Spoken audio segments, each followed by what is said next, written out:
오늘 우리에게 주시는 하나님의 말씀은 요한일서 4장 15절부터 21절까지 말씀입니다. 누구든지 예수를 하나님의 아들이라 시인하면 하나님이 그의 안에 거하시고 그도 하나님 안에 거하느니라. 하나님이 우리를 사랑하시는 사랑을 우리가 알고 믿었노니 하나님은 사랑이시라. 사랑 안에 거하는 자는 하나님 안에 거하고 하나님도 그의 안에 거하시느니라. 이로써 사랑이 우리에게 온전히 이루어진 것은 우리로 심판날에 담대함을 가지게 하려 함이니 주께서 그러하심 같이 우리도 이 세상에서 그러하니라. 사랑 안에 두려움이 없고 온전한 사랑이 두려움을 내쫓나니 두려움에는 형벌이 있음이라. 두려워하는 자는 사랑 안에서 온전히 이루지 못하였느니라. 우리가 사랑함은 그가 먼저 우리를 사랑하셨음이라. 누구든지 하나님을 사랑하노라 하고 그 형제를 미워하면 이는 거짓말하는 자니 보는 바 그 형제를 사랑하지 아니하는 자는 보지 못하는 바 하나님을 사랑할 수 없느니라. 우리가 이 계명을 주께 받았나니 하나님을 사랑하는 자는 또한 그 형제를 사랑할지니라. 아멘. 할렐루야. 하나님께 속한 사랑으로 한 주간 동안 서로 사랑하셨습니까? 사랑을 통해 하나님을 더 깊이 알아가셨습니까? 하나님께서는 십자가의 사랑을 통해서 우리에게 사랑의 씨앗을 뿌려주셨습니다. 사랑의 열매를 주신 것이 아니라 사랑의 씨앗을 주셨습니다. 우리의 심령 속에서 사랑의 씨앗이 잘 자라게 되면 사랑의 열매가 될 것입니다. 하나님께서 우리에게 사랑을 씨앗으로 주신 것은 내가 너와 함께 그 씨앗을 키워가기를 원하신다, 그런 뜻입니다. 그래서 우리가 하나님이 주신 사랑의 씨앗을 가슴에 잘 품고 이것을 성장시켜 나가게 되면 사랑의 열매가 되어서 많은 사람들에게 사랑을 나누고 베푸는 그런 삶으로 나아가게 될 줄로 믿습니다. 사랑하는 성도 여러분, 꼭 기억하시기를 바랍니다. 하나님은 우리에게 모든 사람을 좋아하라고 하신 것이 아닙니다. 모든 사람을 사랑하라고 하셨습니다. 어쩌면 여러분은 이 말을 좀 말장난처럼 그렇게 느껴질 수도 있을 것입니다. 그런데 우리가 좋아한다라고 하는 건 항상 감정의 영역입니다. 내가 마음으로 좋아해야지, 그래야 사랑할 수 있지. 좋아하는 마음이 없이도 사랑이 가능할까? 우린 그렇게 생각합니다. 이 세상에서 우리가 배운 사랑은 철저히 감정이 기반이 되는 사랑입니다. 네가 좋으면 사랑하고 싫으면 사랑하지 말라. 내가 좋아야 할 수 있다, 좋아해야 할 수 있다라고 그렇게 가르쳐 주었습니다. 그런데 하나님의 사랑은 너가 좋고 싫으냐라고 하는 감정으로 사랑하는 것이 아니라 하나님이 주시는 은혜로, 하나님이 주시는 성령으로, 말씀으로 사랑하라고 말씀을 하신 것입니다. 여러분, 우리가 우리 자신들을 가만히 돌아보면 나 자신을 사랑할 수 없을 때가 많습니다. 왜 그렇죠? 내 자신이 마음에 들지가 않아요. 나도 내가 싫어요. 그러면 나 자신을 사랑해야 되는데 나 자신이 마음에 들지도 않고 싫게 느껴질 때 그러면 사랑하지 말아야 되는 걸까요? 내가 생각해도 내가 마음에 안 들어. 내가 왜 이러는지 모르겠어. 이러는 내가 싫어. 싫으면 그러면 나 자신을 미워해야 될까요? 그렇지 않잖아요. 내가 마음에 들지 않고 내가 왜 이러는지 나 자신도 싫지만 그렇다고 나를 미워할 수는 없습니다. 왜냐하면 나는 하나님이 지으셨고 하나님이 구원하셨기 때문입니다. 내가 하나님의 자녀이고 구원받은 그리스도인이니까 때로는 못나게 느껴지기도 하고 내가 마음에 들지 않기도 하고 나도 왜 이렇게 행동하는지 싫기도 하지만 그러나 내 안에 주님이 계시기에 우리 자신을 소중히 여기고 사랑해야 될 줄로 믿습니다. 특별히 하나님께서 먼저 사랑해 주셨기 때문에 우리도 사랑해야 합니다. 가만히 인간적으로 생각해 보면 나를 도저히 사랑할 수 없을 때도 많지만, 그러나 하나님은 나를 사랑하실 때 내가 사랑받을 자격이 있어서 사랑하신 것이 아니죠. 내가 하나님께 은혜 받을 만한 그런 믿음이 있어서 은혜 받은 것도 아니고, 내가 하나님의 복을 받을 만한 그런 삶을 살아가고 있기 때문에 복을 받은 게 아닙니다. 하나님은 자격을 따지지 아니하시고 나를 먼저 사랑해 주셨고 은혜를 베풀어 주셨으며 나에게 복을 내려 주셨습니다. 그렇다면 그런 하나님을 믿고 있는 우리들은 자기 자신을 사랑할 뿐만 아니라 하나님을 사랑하고 이웃을 사랑해야 될 줄로 믿습니다. 만일 싫은 감정이 바뀌어야만 사랑할 수 있다면 감정이 변할 때까지 우리는 아무것도 할 수 없습니다. 감정이 변해야 사랑할 수 있는데 감정이 바뀌지 않으면 내가 무엇을 할 수 있겠는가, 이런 생각을 하게 됩니다. 그런데 하나님의 사랑으로 사랑한다면 감정이 변하지 않아도 이미 내 안에 있는 그 하나님의 사랑으로 사랑한다면 감정의 상태와 상관없이 사랑할 수 있습니다. 베드로의 패러다임이 바뀐 것이 바로 그런 것입니다. 베드로는 철저히 세상적인 사람이었습니다. 주님의 제자로 3년 동안 주님을 따라다녔지만 그는 세상의 사랑에 훨씬 더 익숙하고 인간적인 사랑에 더 익숙했습니다. 그래서 베드로가 정말 주님을 사랑하고 사랑하는 주님 때문에 내 목숨까지도 내놓을 것 같았지만 그는 자신의 목숨을 내놓기는커녕 예수님을 3번이나 부인할 수밖에 없었습니다. 그것이 바로 인간의 사랑의 한계입니다. 그런데 부활의 주님을 만나고 나서 인간의 사랑이 깨지고 하나님의 사랑으로 다시 거듭나게 될 때 그는 주를 위하여 진정으로 자기의 생명을 바치는 사람이 된 것입니다. 사랑하는 성도 여러분, 감정은 사랑의 전부가 아니라 일부입니다. 사랑에는 감정의 영역이 있는 것 분명합니다. 감정이라는 것도 소중합니다. 그런데 감정이 사랑의 전부가 아니라 일부라는 것을 기억해야 합니다. 따라서 내 감정 때문에 사랑을 포기할 수 없습니다. 내 마음이 싫다고, 내 마음이 상대방을 받아들일 수 없다고, 그런 이유 때문에 사랑을 포기하기에는 사랑은 너무나 중요한 것이죠. 예수님은 감정으로 십자가를 지지 않으셨습니다. 예수님은 자신의 생각으로 십자가를 지신 것이 아닙니다. 아버지의 사랑으로 그 아버지의 사랑을 위하여 십자가를 지신 거죠. 그렇기 때문에 사랑은 우리의 생각보다 훨씬 크고 넓고 깊습니다. 세상이 말하는 사랑은 하나님처럼 사랑할 수 없으니까 사랑을 감정의 영역으로 축소시켜 버립니다.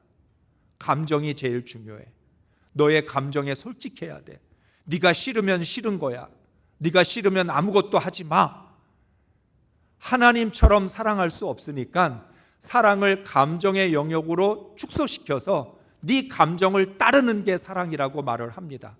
그런데 하나님은 말씀합니다. 사랑은 감정보다 훨씬 큰 거다. 사랑에는 한 사람의 인생이 담겨 있고 인격이 담겨져 있다.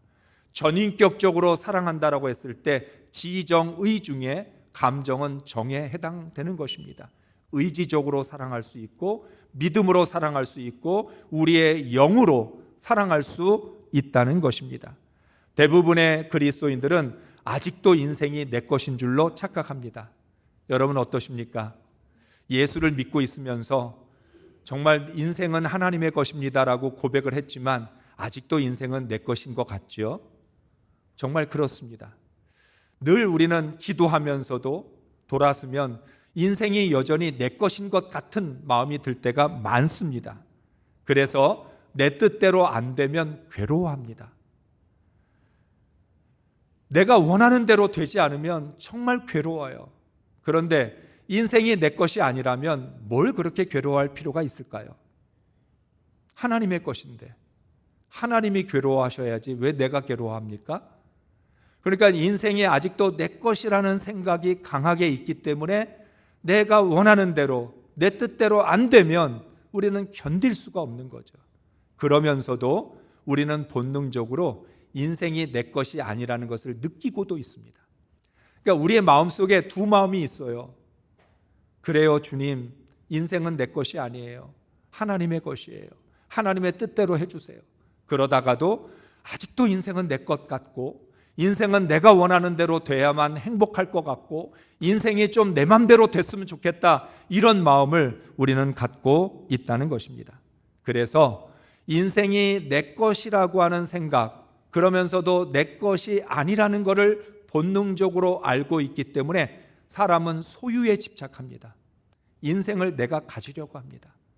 자녀들 내 뜻대로 할 수 없다는 걸 알면서도 놓을 수가 없어요. 우리도 잘 알아요. 자녀들이 크면 부모의 말 듣지 않는다. 부모의 뜻대로 되는 게 아니다.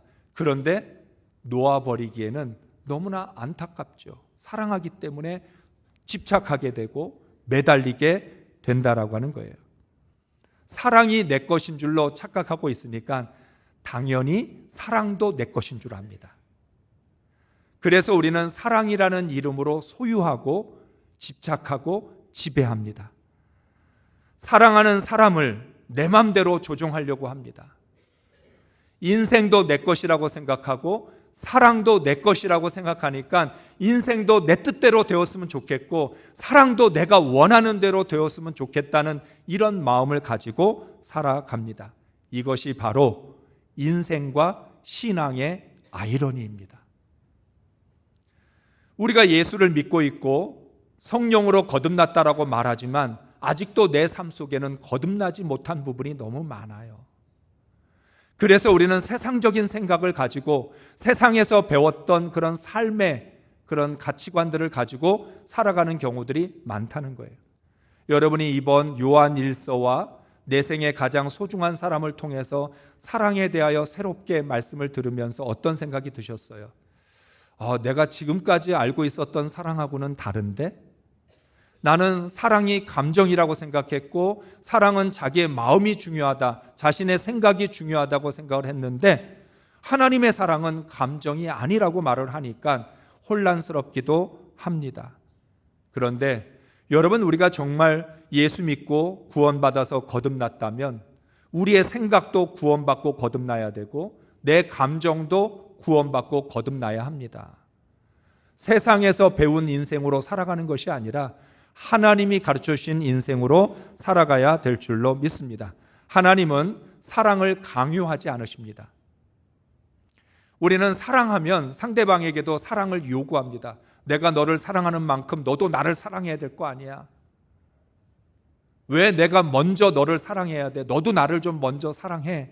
우리는 이렇게 사랑을 요구합니다. 그런데 하나님은 사랑을 강요하지 않습니다. 하나님은 사랑 그 자체이시기 때문에, 사랑은 하나님의 성품이기 때문에 하나님에게서부터 자연스럽게 흘러나오지 하나님은 우리를 사랑해야 되겠다 하는 어떤 그런 목표를 가지고 사랑하는 게 아니라는 거예요. 하나님은 사랑이시기 때문에 사랑에 집착하지 않으십니다. 그래서 인간의 사랑은 죄성이 강하게 드러나고 하나님의 사랑은 하나님의 속성이 강하게 드러납니다. 여러분, 우리가 참 어리석은 것 중에 하나가 내가 사랑할 때는 천사인 줄로 착각해요. 내가 누군가를 사랑한다, 천사처럼 보이기도 하지요. 얼굴이 벌써 사랑하는 얼굴은 다르다라고도 말하잖아요. 그러니까 누군가를 사랑하고 사랑할 때는 천사인 줄로 알아요. 그런데 사랑을 할 때에도 내 안에는 죄성이 그대로 있어요. 구원받아서 의인이 되어서 그런 것뿐이지 하나님이 우리의 어떤 죄를 덮어주시고 가려주셨기 때문이지 사랑하고 있다고 천사가 되는 게 아니라는 거예요. 그래서 인간의 사랑은 죄성을 강하게 드러낼 뿐만 아니라 사랑이라는 이름으로 죄를 짓습니다. 그런데 하나님의 사랑은 그 사랑 속에도 하나님의 성품이 강하게 드러나기 때문에 사랑이라는 이름으로 구원과 용서와 자비를 베푸십니다. 마태복음 16장에서 베드로가 주는 그리스도시요 살아계신 하나님의 아들이라는 위대한 신앙 고백을 했습니다. 그것을 조금 다르게 생각해 보면 신앙 고백이면서 동시에 사랑의 고백입니다. 내가 주님을 사랑합니다. 내가 정말 주님을 사랑합니다. 라는 그런 사랑의 고백을 했어요. 그러면 베드로가 이렇게 주님을 향하여 위대한 신앙의 고백, 위대한 사랑의 고백을 했다라고 한다면 베드로는 천사여야 되죠. 그런데 몇 분이 지나지 않아서 사탄의 생각을 드러냅니다. 내가 주님을 사랑합니다. 주님은 우리를 구원하기 위하여 이 땅에 오신 메시아이고 살아계신 하나님의 아들입니다. 라고 고백을 했는데 그 예수님이 십자가에 죽는 것은 용납할 수가 없었습니다. 그래서 베드로가 절대로 그런 일이 일어나서는 안 됩니다. 하나님의 구원의 계획을 가로막은 거죠. 이것이 보여주는 게 무엇입니까? 인간의 사랑이라는 게, 감정에 기초한 사랑이라는 게 얼마나 한계가 분명한지, 내가 정말 주님을 사랑해서 주님을 위하여 내 생명까지 내놓겠습니다, 그렇게 큰 소리를 쳤지만 그 약속을 지키기는커녕 닭 울기 전에 3번이나 예수님을 부인하게 되는 거죠. 바로 이것이 우리가 말하는 인간의 사랑의 본질입니다. 그런데 하나님의 사랑은 감정에 좌우되지 않기 때문에, 환경에 영향받지 않기 때문에 하나님은 한결같이 우리를 사랑하시고 어떤 상황과 환경 속에서도 변함없이 우리를 사랑하고 계시는 겁니다.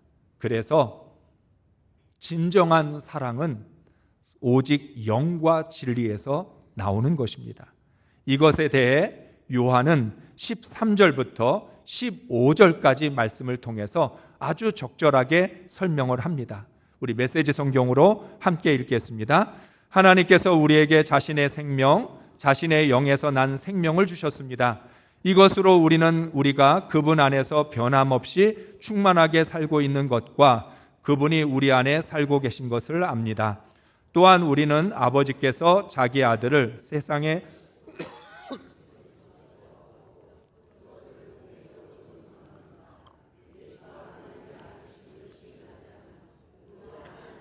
친밀한 사귐에 끊임없이 참여하게 됩니다. 아멘. 요한복음과 요한서신을 읽어보면 마태나 마가, 누가복음 그리고 바울서신과는 다른 특징들을 보게 됩니다. 요한은 유난히 관계를 강조합니다. 하나님이 내 안에, 내가 하나님 안에. 도대체 어떻게 하나님이 내 안에 계실 수 있을까?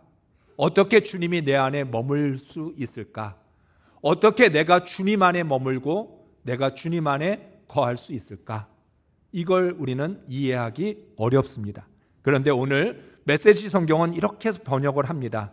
하나님께서 우리에게 자신의 생명, 자신의 영에서 난 생명을 주셨다. 하나님은 우리에게 하나님의 영으로 하나님의 생명을 주셨다라고 말씀하는데, 이 하나님이 주신 생명이 뭐냐? 바로 하나님의 사랑이라는 것입니다.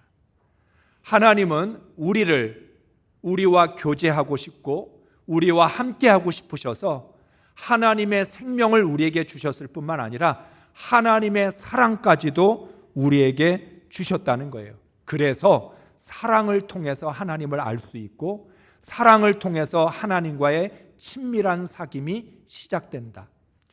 여러분, 이것은 우리가 인간적인 사랑으로도 이해를 합니다. 누군가를 사랑하게 되면 그 사람을 좀 더 많이 알 수 있습니다. 누군가를 사랑하게 되면 그 사람을 깊이 이해하게 되고 그 사람이 무슨 생각을 하고 있는 것까지, 더 나아가 말을 하지 않아도 그 사람의 마음까지도 읽을 수 있게 됩니다.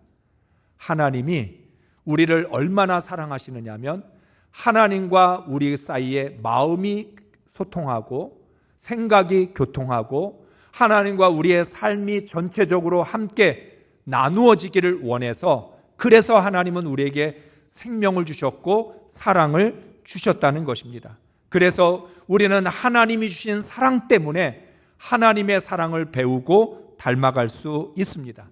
요한은 하나님 사랑이 인간의 사랑과 다른 가장 중요한 특징을 두려움을 이기는 온전한 사랑이라고 말씀합니다. 오늘 말씀의 제목이죠. 온전한 사랑은 두려움을 이깁니다. 그런데 인간의 사랑은 두려움을 이기지를 못해요. 오히려 더 두려워합니다. 사랑하기 때문에. 사랑하는 사람을 잃을까 봐, 내가 사랑하는 사람을 놓칠까 봐, 사랑하는 사람과 헤어질까 봐, 사랑하기 때문에 두려움이 더 많아지고, 사랑하기 때문에 걱정이 많아지고, 사랑하기 때문에 더 많은 불안에 휩싸이게 된다는 거예요. 그런데 하나님은 반대로 말합니다. 아니다. 온전한 사랑은 두려움을 이기고 불안과 염려와 걱정을 이길 수 있다고 말씀합니다. 17절, 18절 말씀을 메시지 성경으로 읽겠습니다. 하나님은 사랑이십니다. 우리가 사랑의 삶 속에 영원히 살기로 작정하면 우리는 하나님 안에 살고 하나님도 우리 안에 사십니다. 이처럼 사랑이 우리 안에 자유롭게 드나들고 익숙해지고 성숙해지면 심판날에 우리는 염려할 일이 없을 것입니다. 그리스도께서 사신 대로 우리도 그렇게 살기 때문입니다. 사랑 안에는 두려움이 들어설 자리가 없습니다. 온전한 사랑은 두려움을 내어 쫓습니다. 두려움은 삶을 무력하게 만듭니다. 두려워하는 삶, 곧 죽음을 두려워하고 심판을 두려워하는 삶은 사랑 안에서 온전해지지 못한 삶입니다. 아멘. 메시지 성경은 이렇게 번역합니다. 하나님은 사랑이십니다. 우리가 구원받았다라고 하는 걸 무엇으로 표현하냐면 하나님의 사랑의 삶 속에서 영원히 살기로 작정한 것이다. 내가 구원받았다는 건 이제부터 하나님 사랑 안에서 살 겁니다. 이제부터 내 인생은 하나님을 사랑하면서 살 것입니다. 이렇게 우리가 결단했다는 거예요. 그래서 하나님 안에 살고 그러면 하나님도 우리 안에 사시게 되는데, 우리가 하나님 사랑 안에 자유롭게 드나들고 익숙해지고 성숙해지게 되면 그 사랑은 온전히 성장하여서 온전한 사랑을 이루게 된다라고 말씀을 합니다. 그리고 그 온전한 사랑은 두려움을 내어 쫓는다라고 말씀합니다. 오늘 말씀에서 계속해서 이야기합니다. 하나님의 사랑에는 두려움이 설 자리가 없다. 온전히 사랑하면 그 온전한 사랑 속에는 두려움이 들어올 수 없다. 이렇게 말을 합니다. 두려움이란 헬라어 포보스는 성경에서 세 가지 의미로 많이 사용되었습니다. 첫째, 예수께서 큰 이적과 기사를 행하실 때 사람들이 보인 두려움을 뜻합니다. 예수님이 풍랑을 잔잔케 하시고 죽은 자를 살리시고 귀신을 내쫓으실 때마다 사람들은 두려워했습니다. 그 기적이 놀랍기도 하고 충격적이기도 하지만 한편으로는 이분이 누구이시기에 이런 능력을 행하는지에 대한 두려움이 있었습니다. 그 두려움이라는 단어가 포보스입니다. 둘째는 가까운 미래에 닥칠 고난에 대한 두려움을 의미합니다. 우리는 늘 내일에 대하여 불안해합니다.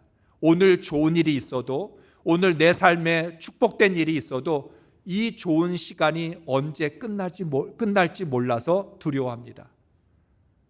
내가 계속해서 내 인생이 즐겁고 행복하기를 원하는데 이 행복을 빼앗기지는 않을까? 이 인생의 즐거움을 잃어버리지는 않을까 두려워하게 됩니다. 사람은 언제나 내일에 다가올 환난이나 고난 때문에 두려워합니다. 셋째는 종말론적 심판에 대한 두려움으로 사용되었습니다. 마지막에 하나님의 심판이 있다는데 내가 과연 하나님의 심판을 잘 견딜 수 있을까? 내가 하나님 앞에 섰을 때 정말 부끄럽지 않는 모습으로 설 수 있을까? 흔히 대부분의 사람들은 죽음을 두려워하는데 우리는 죽음보다 심판이 더 두려운 거죠. 그러나 이 두려움이 우리를 두려움을 갖게 되면 사람이 무기력해지게 되는데 하나님은 이 두려움을 물리쳐 주셨습니다. 마지막 심판까지도 두려워하지 않아도 된다라고 말씀합니다. 왜?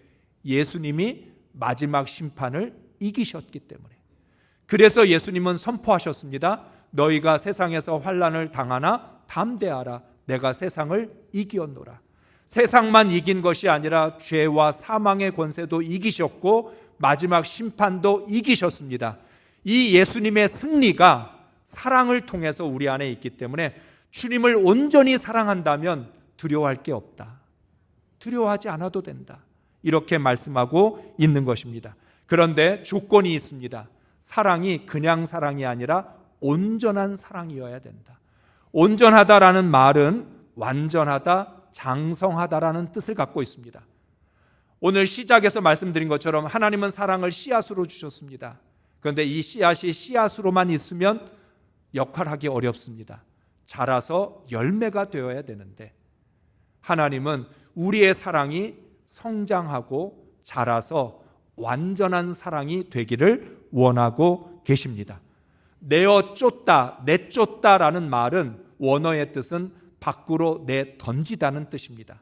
이 말을 연결해 보면 온전한 사랑이 있으면 그 사랑이 내 안에 있는 두려움을 바깥으로 내던진다는 것이죠. 내 안에 두려움이 있을 수 있어요. 염려와 걱정이 있을 수 있어요. 그런데 온전한 사랑은 내 안에 들어오는 두려움과 그런 염려와 걱정을 내버려 두지 않고 그것을 바깥으로 내던집니다. 그러니까 우리의 의지로 두려움을 이기는 게 아니라 두려워하지 말아야지, 두려워하지 말아야지, 염려하지 말아야지, 염려하지 말아야지 이렇게 스스로 다짐해서 염려를 이기고 두려움을 이기는 게 아니라 내 안에 있는 온전한 사랑이 그 두려움을 밖으로 내던져서 내 삶에 영향을 주지 않도록 만든다는 것입니다. 그렇기 때문에 하나님을 온전히 사랑할 수만 있다면 세상에 무서울 것이 무엇이 있겠습니까? 고난이든 심판이든 상처와 아픔이든 얼마든지 이길 수 있습니다. 우리가 하나님을 온전히 사랑하지 않으면서 두려움을 이기려고 하니까 더 두려워지는 거예요. 하나님을 사랑하기만 하면, 제대로 사랑하면, 온전히 사랑한다면, 하나님의 사랑이 성장하여서 내 안에 충만하다면 그 사람은 고난도 두렵지 않고 상처와 아픔도 두렵지 않고 마지막 심판도 두렵지 않다고 말씀하고 있습니다.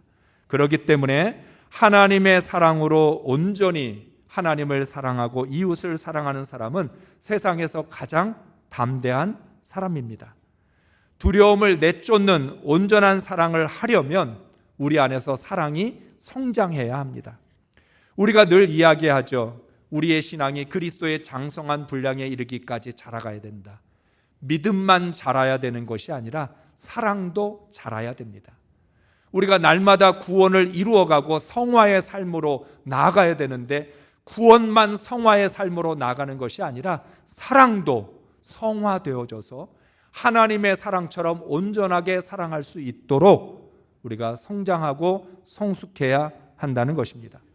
다르게 말하면 겨자씨만한 우리 안에 있는 사랑이 겨자나무처럼 성장하게 될 때 많은 사람들에게 그 사랑을 나누고 베풀고 증거할 수 있게 되는 것입니다.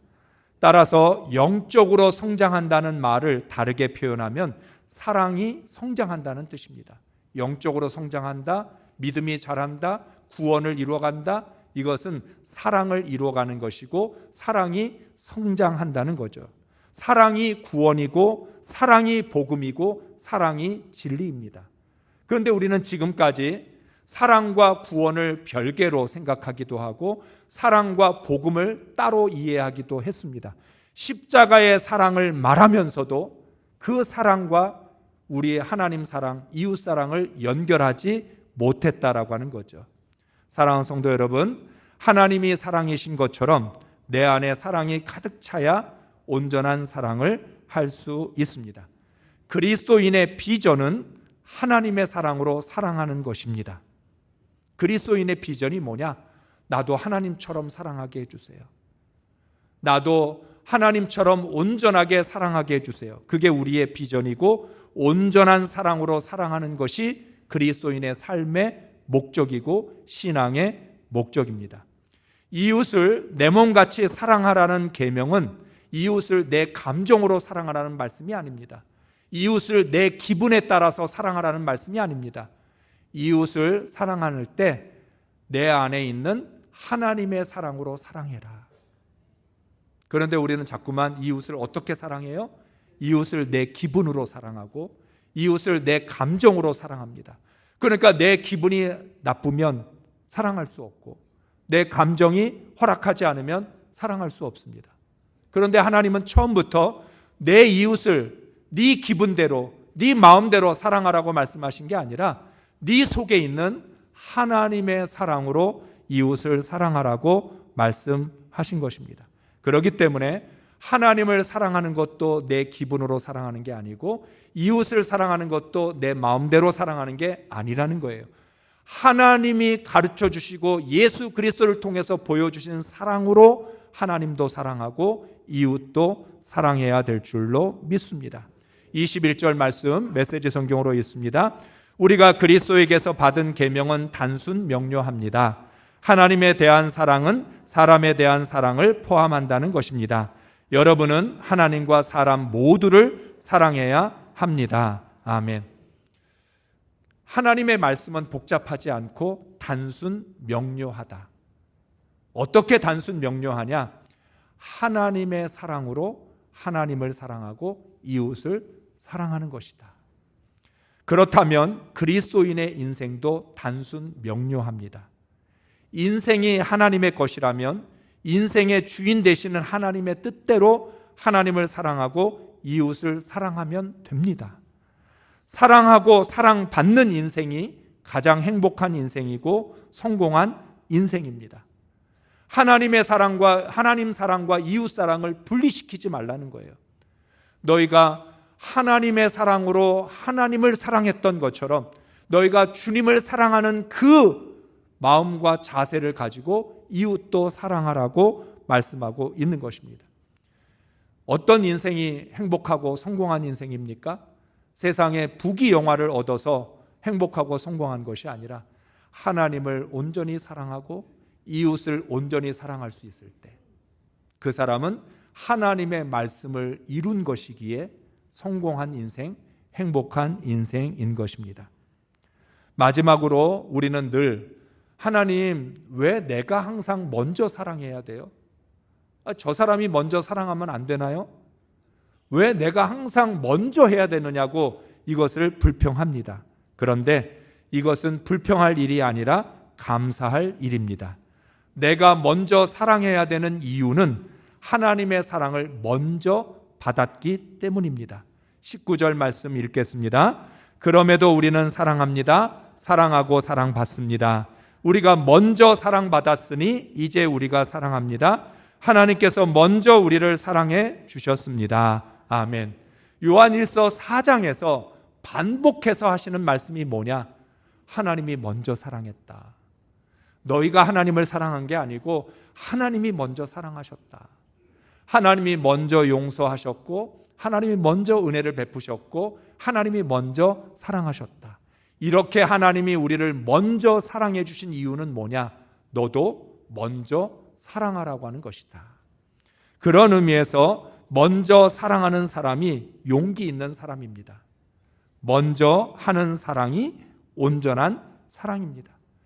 하나님께로부터 내가 먼저 사랑받고 먼저 은혜를 받았기에 나도 먼저 사랑하고 은혜를 베풀겠습니다. 이런 고백을 가진 사람이 온전한 그리스도인인 것입니다.